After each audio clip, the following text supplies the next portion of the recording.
अस्सलाम वालेकुम। सीखो सब कुछ में खुश आमदीद। दोस्तों, आज हम सीखेंगे कि हम किस तरह सेल्स को काउंट कर सकते हैं दो नंबर के दरमियान में।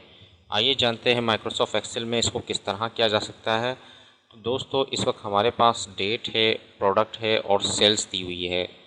तो इस वक्त हमें जो है वो ये मालूम करना है कि जो सेल्स बिटवीन 300 टू 400 हुई है उनकी तादाद कितनी है।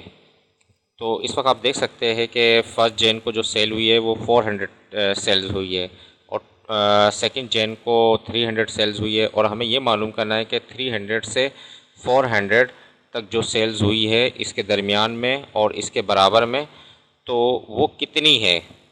तो ये मालूम करने के लिए हम जो है आज जो फंक्शन यूज़ करेंगे वो है काउंट इफ़ का।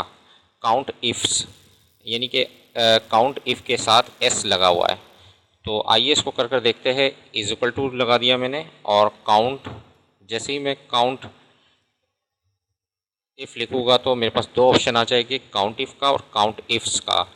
तो हमें जो है वो सेकंड ऑप्शन यूज़ करना है, काउंट इफ्स का, क्योंकि इसमें हमें मल्टीपल जो है क्राइटेरिया रेंज और क्राइटेरिया मिल जाएगा। तो इस वक्त क्या है, जो क्राइटेरिया रेंज है इस वक्त में जो है क्राइटेरिया रेंज वो सेल्स है। तो मैंने जितनी भी सेल्स हुई थी उन सबको सिलेक्ट कर लिया। उसके बाद कॉमा लगाकर हमें क्या बताना है, क्राइटेरिया बताना है इस वक्त। तो इस वक्त क्राइटेरिया रेंज 1 थी जो हमने सिलेक्शन ली और उसके बाद अब क्राइटेरिया 1 बताना है।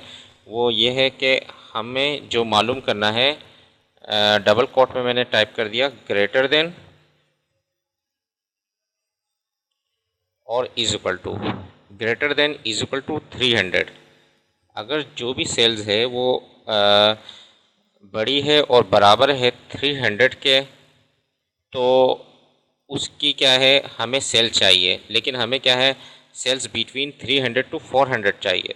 तो उसके बाद क्या लगाना है, कॉमा, और उसके बाद क्राइटेरिया रेंज 2 बतानी है। क्राइटेरिया रेंज 2 भी यही सेल्स है और उसके बाद कॉमा, उसके बाद हमें बताना है क्राइटेरिया 2। इस तरीके से आप जितने भी चाहे क्राइटेरिया रेंज और क्राइटेरिया बता सकते हैं। तो यहाँ हमें जो रिक्वायर्ड है वो ये है कि greater than is equal to 300 और उसके बाद जो है डबल कोट में आपने टाइप करना है लेस देन और इज इक्वल टू 400 और ब्रैकेट को क्लोज कर देना है। तो देखिए दोस्तों, इसका मतलब ये हुआ कि इस जो रेंज है इसमें अगर ये जो सेल्स हुई है वो greater than is equal to 300 है, यानी कि 300 के बराबर है या उससे बड़ी है, या ये वाली जो रेंज है वो छोटी है और बराबर है 400 के, तो हमें उसको काउंट कर लाए। तो जैसे ही मैं इंटर करूँगा तो आप देखेंगे कि 3 काउंट कर ये ले आया। मैं आपको दिखा देता हूँ।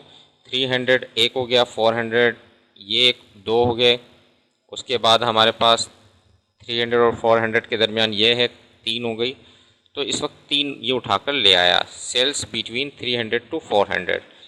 इस तरह से मैं फॉर एग्ज़ाम्पल यहाँ लिख देता हूँ 350, तो आप देखेंगे कि 4 हो गया इस वक्त, यानी कि 4 सेल्स ऐसी है जो 300 से 400 के दरमियान हुई है।